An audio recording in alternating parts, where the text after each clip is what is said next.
Hi friends, இன்றைக்கி நம்ம ஒரு சூப்பரான ரெசிபி பார்க்க போகிறோங்க. எக் புருஜி.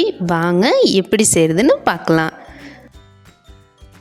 2 ஸ்பூன் ஆயில் விட்டுக்கோங்க. கொஞ்சம் கடுகு போட்டுக்கோங்க.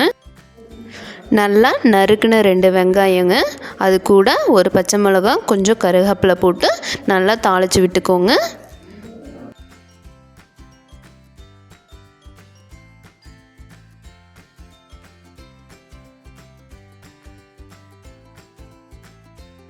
ஒரு சிட்டி மஞ்சள் தூள் போட்டு நல்லா தாளித்து விடுங்க.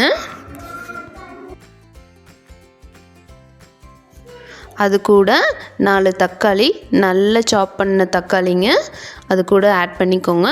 நல்லா தாளிச்சுக்கோங்க.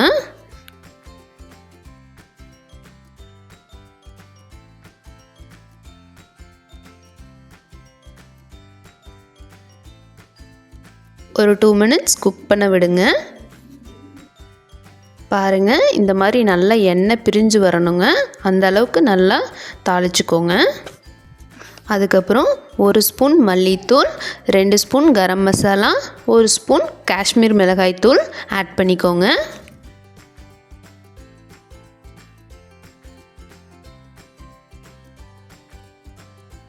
நல்லா தாளித்து விட்டுக்கோங்க.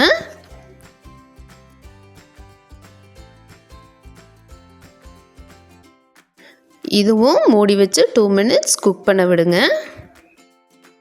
பாருங்கள், நல்லா எண்ணெய் பிரிஞ்சு வந்திருக்கு.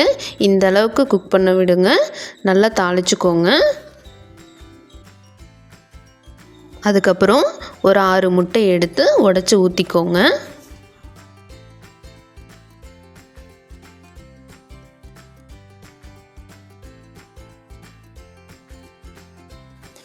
நல்லா கண்டினியூஸாக வதக்கிட்டே இருங்க. அப்போ தான் நல்லா ஒட்டாமல் வருங்க. அப்படியே விட்டுட்டிங்கன்னா கீழே மட்டும் வெந்திருக்கும், மேலே வேகாமல் இருக்கும், நல்லா இருக்காது.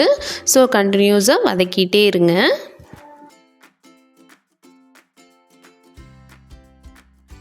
நல்லா வதங்கினதுக்கப்புறமா முட்டை நல்லா வெந்து திரண்டு வருங்க.